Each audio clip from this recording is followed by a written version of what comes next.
Hey, young Padawans, is the Force with you? Well, I hope it is, because we're going to go ahead and jump into our third and final video of this trilogy.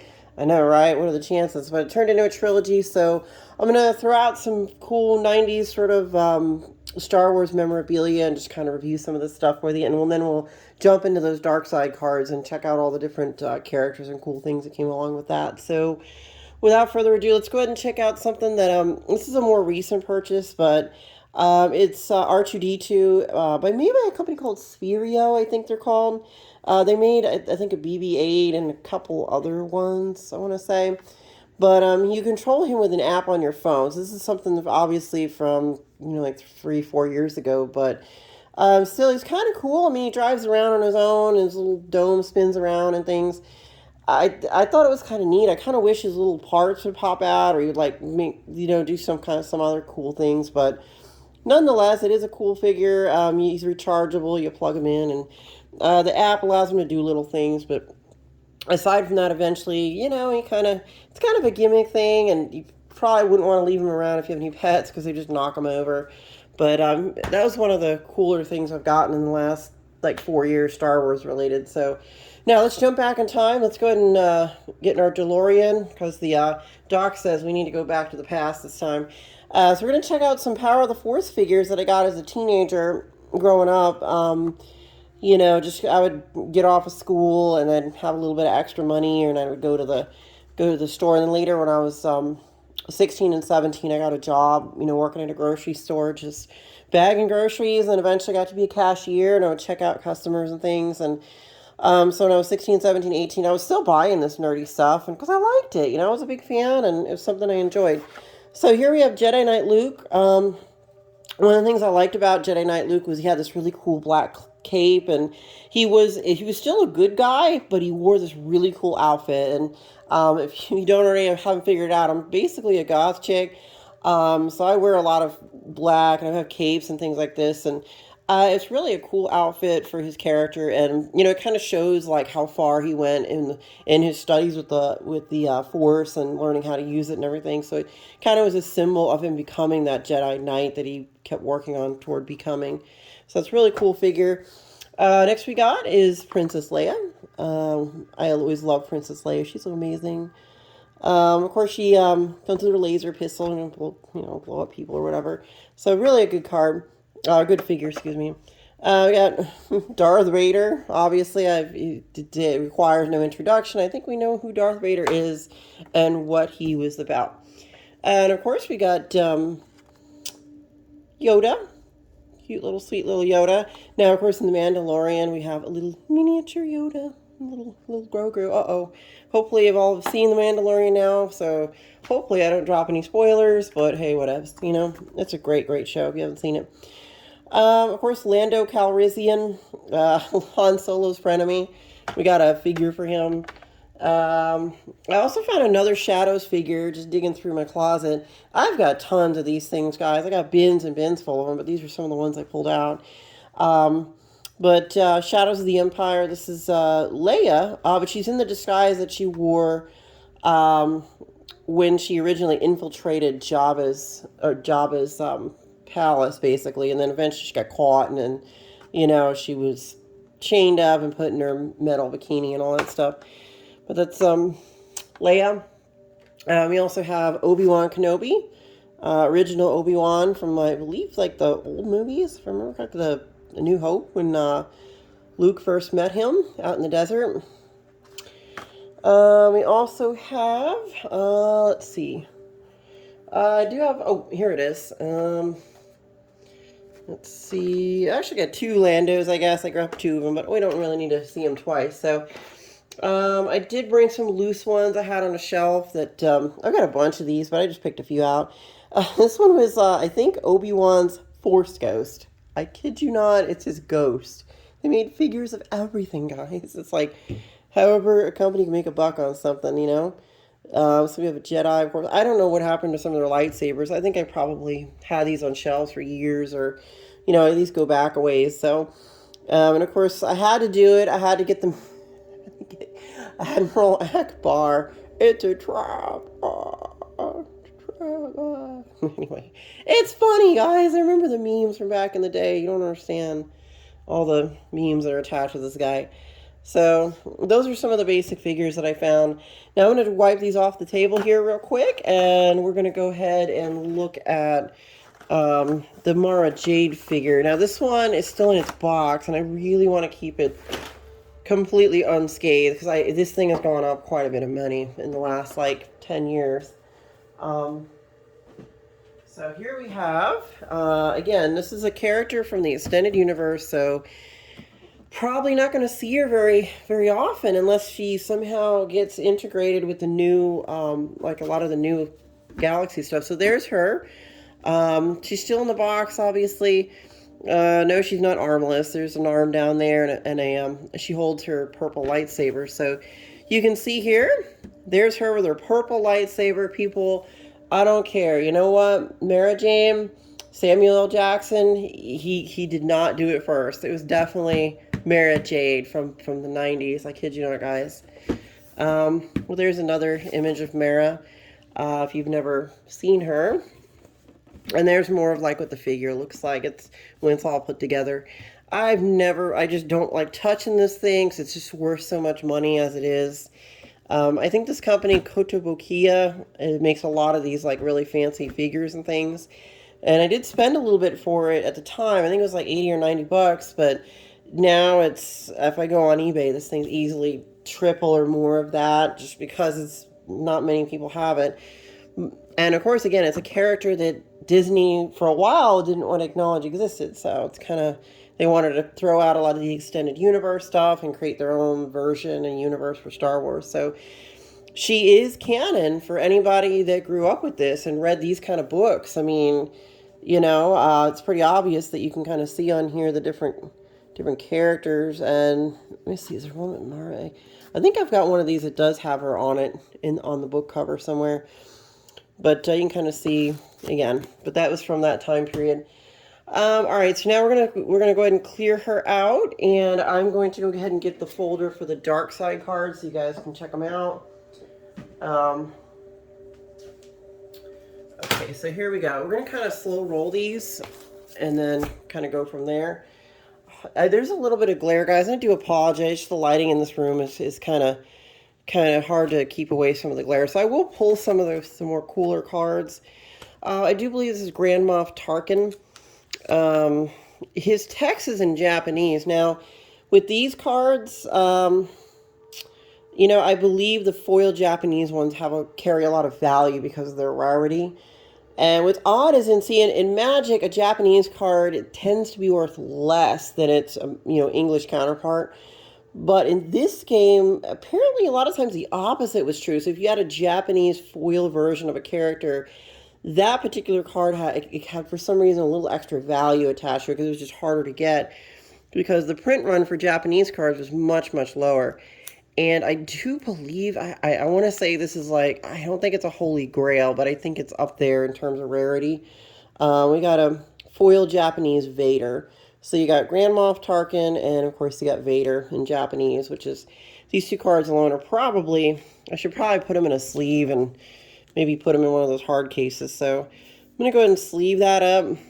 Keep in mind, I haven't probably really looked at these cards in a very long time. So probably going to put these guys in like a harder case to protect them a little better because I do believe these are worth something.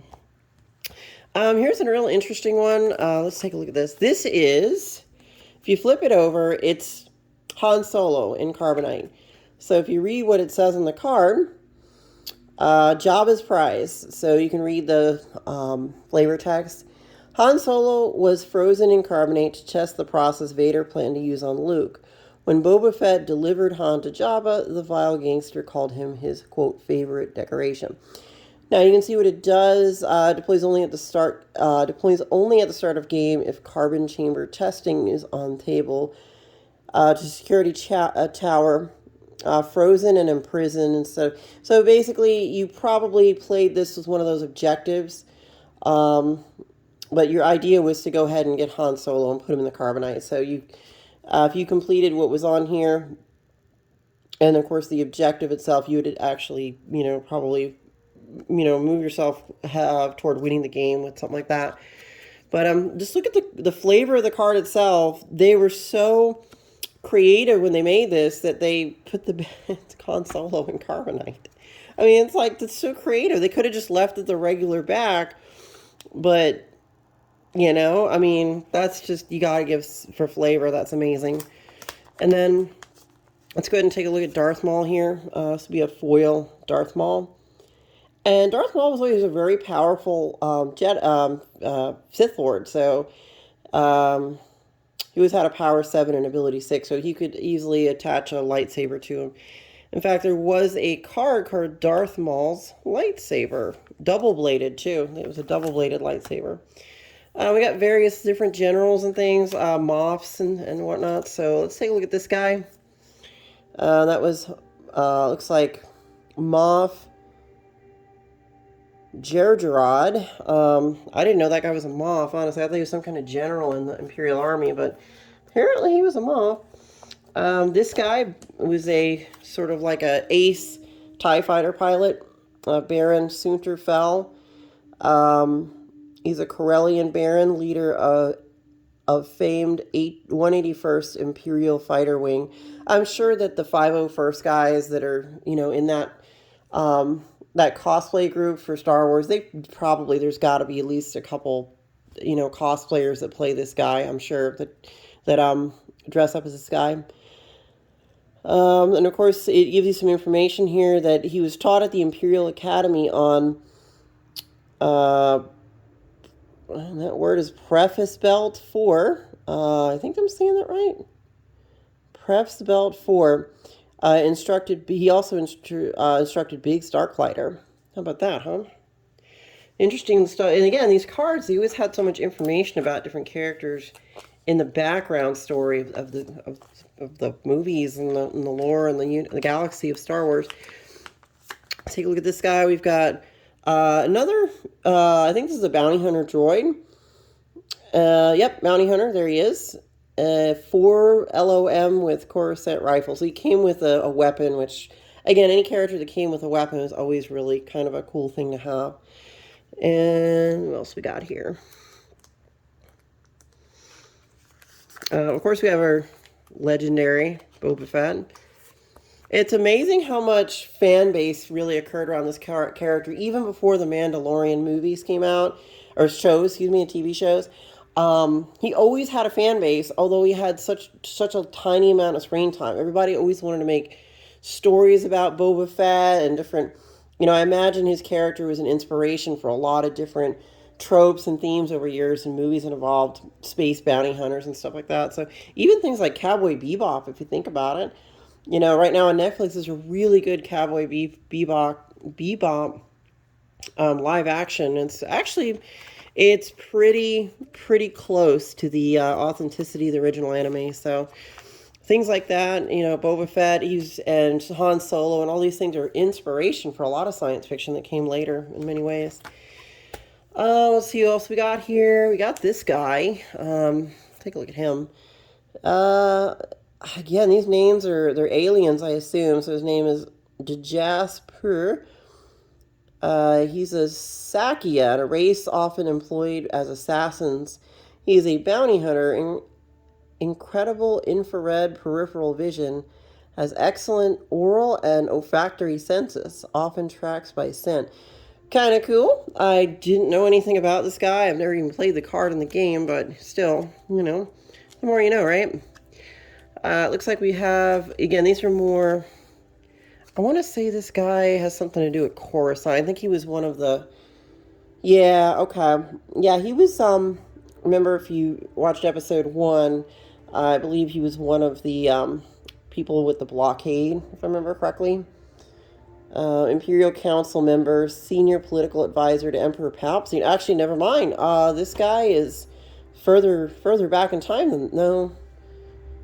Yeah, I guess so. He would be in the future, so he'd be attached to the Empire. Wow, okay. I thought he was a politician. He never speaks like his master, shows remarkable patience and wisdom. Yes, he was a support character for the Emperor. I never even used this guy, but he looks kind of Kind of intense, right? And of course we have the Emperor. I don't know if you can see him there. I'll pull these out again. There's a little bit of glare, so I just want to make sure you guys can see some of these characters. There's another Emperor card. Let's see. You can kind of see he deploys only to Coruscant and Death Star 2. He never moves to site occupied by an opponent, even if carried. If Vader or Shizor is there and Luke is not on table, he adds 2 to attrition against opponent at other locations. Immune to attrition. So this guy right here was a very powerful card if you had him. But again, you could only use him a lot of times for Force strains or other shenanigans that you could use him for. So it was he was an evil guy. He was just messing things from the dark. And you got to think, he was like, and the flavor that they're trying to say by saying he wouldn't be deployable out of sight with other characters is that he kind of just was in the shadows, pulling strings and puppet stringing things in the Empire and playing games to try to, gain more power and control over things. Next we got we got Erica. Again, this is a earlier form of Mara Jade. You can kind of see. There she is. She is considered a spy in this game. And let's keep going. Let's check out some more stuff. Actually, this is a bounty hunter. Pull it out here real quick. A Wookiee. Yep. Bounty hunter Wookiee. And let's check out some more guys. This would be from, here he is. Here's Grand Admiral Thrawn. Let's go ahead and take a look at him. It's a foil version, wow. But there he is, Grand Admiral Thrawn. The last remaining Grand Admiral found legendary katana fleet of missing dreadnoughts. Military genius, master of unorthodox tactics, passionate collector of art. And he was you could use him to pilot some of the capital ships. You'd be a captain on some of the capital starships for the dark side. So a pretty cool card there. We got the guy, I believe this is Vigo. I think he is the advisor to Jabba the Hutt. You remember him when you were just whispering to Jabba's ear, here we go. Prince Shizor. There he is. There's the actual card for him. We saw the figure earlier. I still have him out here, I think, somewhere. Where is he? Yeah. Okay, so there's the figure, and then there's the card of him right there. Same guy, Prince Shizor. Maybe he'll come up soon. I have no idea. I have a weird feeling not everybody knows about all of this, so that's a weird feeling. A lot of these things are just going to be either they'll come out or they won't. You know what I'm saying? It's just like one of those things that people, if you know about it and you liked it, then there's enough people that want to see it, then it may very well become a thing again. Those characters could be restored, and storylines could be created about them. Looks like we got some more. What is this here? This would be, well, I believe this guy's a politician. I think he's just, yes, senator, yeah, okay. So like a senator from episode 1.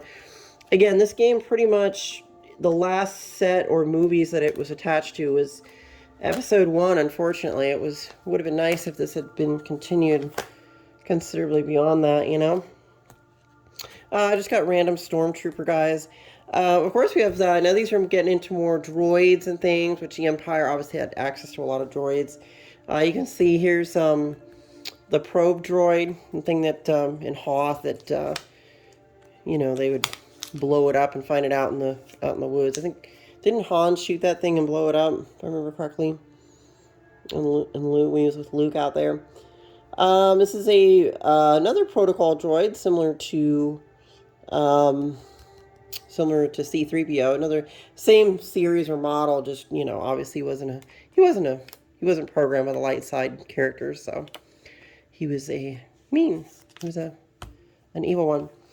So then we got Jabba the Hutt here. There's some random droids. We got this. Let's see. Let's look at some Jabbas. We got this big fat mighty Jabba. Here he is. Yep, there he is, guys. Jabba the Hutt. Of course, if you know enough about Star Wars, there's a whole, story arc about the Hutts and kind of how they became leaders of the crime syndicate and all that. based out of Tatooine and everything. Let's see. Is this Bib Fortuna? Okay, this is the guy. Okay, this is the character that was the, I guess, the eyes and ears, the information that would, you know, obviously talk to Jabba the Hutt inside of his palace and his sail barge and all that stuff. So we're looking pretty good there. And of course, a little, you know, when I was a kid, I used to play a lot of Zelda, and I almost want to say, you know what a moblin is, guys? Have you ever played Zelda from back in the day? They called them moblins. I always thought these things were moblins when I was a little kid. But, you know, go figure. It's something else. It's a Gamorrean, but, or a Gamorrean, maybe. I'm saying that wrong. But nonetheless, yeah, as a kid, I thought they had moblins, and they were making moblins fight each other because it was little pig people. All right, so more random characters. Now, I don't even hardly, I think she was in the special edition, this one. I didn't even know she had a name, but she does. Rystall. Really cool. She got spots and really awesome hair. You know, I know people that have hair that actually looks like this, that color, and they put spots on themselves. I have a lot of friends that are either into cosplay, or we go out to like a goth nightclub where people dress up a lot, so it's definitely a thing. We'll take a look at some of these other ones. Various different characters, obviously, and aliens and things from Tatooine and Jabba's palace. There were so many different aliens in the cantina, and of course Jabba's palace and all those kind of places. Let's see what else we got here, guys. We got another Bib Fortuna. I didn't realize I had so many of the same guy. Lots of Jabbas, apparently. I got Watto over here. Look at this. Let's take a look. Yep, there he is. There's Watto from episode 1. Junk dealer, of course. Another Gamorrean, whatever.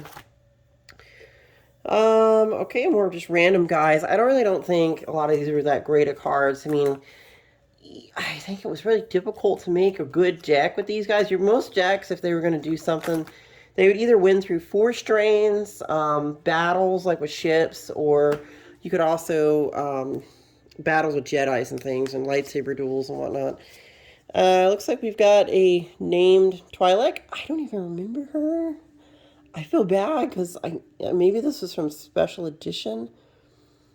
She's a Twilight musician whose village hired Boba Fett for protection from slavers, fell in love with the famous mercenary, vowed to kill Luke and Han. Wow, I did not know that about her. So apparently this is Boba Fett's girlfriend? Seriously? I had no idea. Well, the more you know, right? I've had this card for probably like, I don't know, like 15 years, and no joke, I did not know that he had a girlfriend and it was a Twilight. Go figure, huh? The more you know. All right, more stuff. Just more random aliens and things. I don't know if you guys want to see them. Now, I got lots of creatures here. Oh, here he is. Here's the worm thing that ate the Millennium Falcon when he flew inside the asteroid. See, there's he has a name. It's called Space Log. Just a giant space log. Just goes, and just clumps down on the, well, actually, he flew in there. I didn't know it was a slug or anything. And then the ship was getting these sticky creatures all over it. They were chewing on the cables, if you remember, from Empire Strikes Back.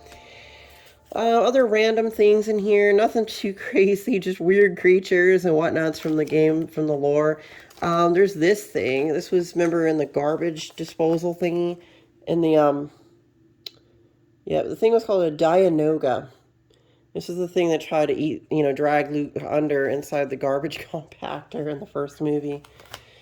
Okay, we got the Sarlacc Pit. I believe this is a Wampa, if I'm correct. Yep, that's a Wampa. Wampa, guys. You gotta laugh at some of this stuff. It's a character name, but it's creative, It almost has a certain amount of realism in that it almost sounds like someone would call it that. It'd be like a slang to call that thing a Wampa. And of course we have the Rancor. Here's the actual Rancor from the see, there it is. The Rancor from the pit underneath Jabba's palace. I wonder how many things the Rancor ate. Now we have a bunch of dark side capital ships and different spaceships and things. I've got the Virago. This is, again, I believe, an extended universe thing. Let's take a look at it. So we got the prototype designed by Manda Motors to Prince Shizor. Exacting specifications. Oh, his exacting specifications. Contains 4 separate power generators to power advanced flight control and engines. It was actually a pretty good ship for a little starfighter like this, with 4 and 5 maneuver. Not too expensive to get out. I mean, it's really kind of cool. You know, I thought it was a neat card. And then let's see what we got here. We are going to, if I can get this in there. Again, there's more capital ships in here. These all have names. Let's take a look at this one. This one's called the Stinger. You know, Starfighter. That one's a Starfighter. Let's take a look at one of the big ones. Here's a Star Destroyer just called the Conquest. Star Destroyer. Again, I think I mentioned this in the first video. They all had names. I'd never known that these would all had names. I'm sure the people that designed them probably had a name for them when they built them. These are different squadrons, like different TIE fighter squadrons, just like the light side had all the TIE fighters and things. Obviously, the dark side has access to different TIE fighters and things. And like here's a TIE bomber. I don't know if you can see that, guys. Yeah, you can see it. And you should have, there's like this one, like a 3-bladed one. I almost wonder if any of the modern Star Wars people remember some of this stuff and have carried it over. See, it's TIE Defender. It's pretty neat what they came up with over the years for the different ships and whatnot. You know, I've always been a fan of both Star Trek and Star Wars.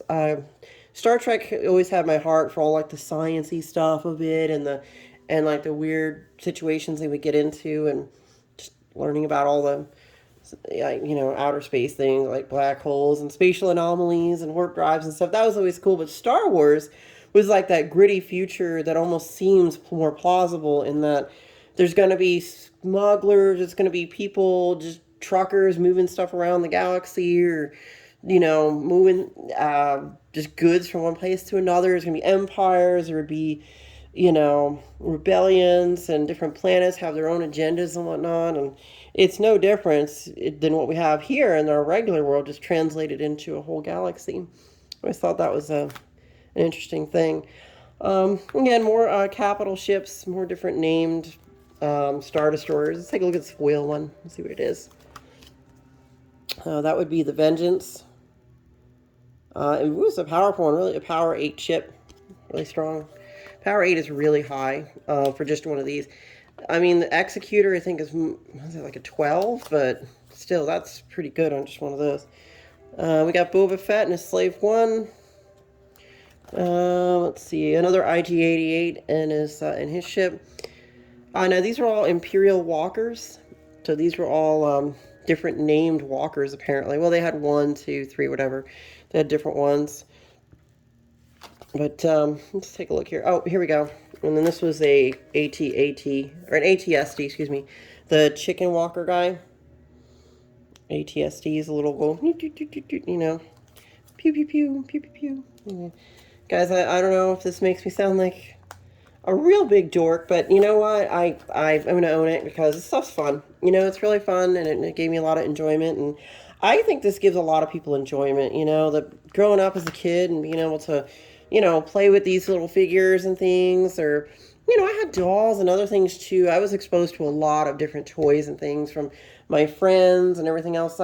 Honestly, my parents were kind of poor when I was a really little kid, but as I got older, I just found ways to get a little bit of money and just did little, you know, like babysitting or just little odd jobs or chores for my friends and their family. And as I got older, I just bought this little stuff from the stores and things and kept buying packs of Magic, or packs of Star Wars, and then later Magic and some of the other games. So, all right, so you can see here, we're just going to get into some of this stuff. This, again, it's more like ship weapons and character weapons and things. There's Darth Maul's double-bladed lightsaber. There should be a lot of Sith lightsabers as well in here. Different ones. Vibro axes and vibro vibro blades and things. More objectives for the dark side to be able to do these things. Again, you can be able to deck around these objectives, and just, more different spaceship objectives and things. And of course, again, we have all our instants and sorceries, I guess, for this game. The interrupts and the effects and all the different adjustments. Why don't we take a look at one of these, just so you guys can get kind of a flavor of what they do. Let's take a look at Dark Jedi Presence. And if you're familiar with the game, oh, there's two of them. So Dark Jedi Presence says, if one of your Dark Jedi is present during any battle, use one force to cause all other Imperials there to battle at double power. That is a very powerful card to play when you're doing a battle like that. It's like basically in Magic, you're just giving your guys double strike almost, you know, it doubles their power at a sight. That's really cool. That's one of the more probably sought after one of those types of cards because of the power level that it gives your characters. Let's see here. Let's see what this one does. This is got Darth Vader on it. Let's see what he's doing. During a battle out of sight, instead of firing one character weapon, cause one opponent's character present up to be powered -4 until end of turn.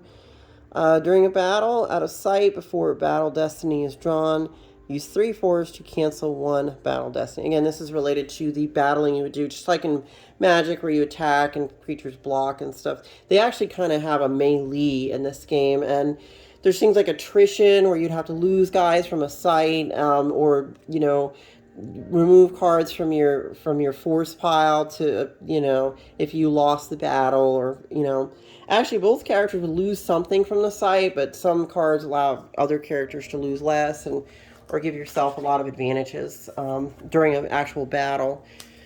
Let's go ahead and take a look here. Again, it's a lot more of these, just so many of these types of cards, really. But it's just like any card game, you're going to have ways that alter the game and adjust the conditions of different parts of it. So let's take a look at this picture of Yoda and see what's going on here. Bad feeling have I. Deploy on opponent's side of table. Luke, Leia, Han, Chewie, Lando, Yoda, and Obi-Wan are each deploy +2. It means your guy, to get him out and put him out of sight, costs 2 more. It's more expensive to get him out. Opponent may not play any cards with the word bad feeling in the title. Alright then, I guess that's how that works. But again, guys, you know what? Thanks a bunch for watching my videos here. I hope you enjoyed kind of getting a good feel for, you know, the Star Wars collectible card game. I don't want to let this thing die. It was a really good game. I just remember I got into it. I had a friend of mine, he got me into it. And at first I was a little skeptical because I liked cards with like more fantasy stuff on it, like, you know, like Magic with fairies and I guess different characters and all kinds of elves and whatnot. But eventually I got into this because I like Star Wars too. You know, I can't complain. It's basically space fantasy, so it's really, I always enjoyed it as well. But thank you guys for watching my videos. Please like and subscribe. I'll keep making more, and I've got some decks right now that are about ready to deploy for you guys online. I'm actually waiting for a couple cards to come in to add to them so I can really have a better version of what I'm doing. So by all means, may the Force be with you, and let us all be good to each other. Bye now.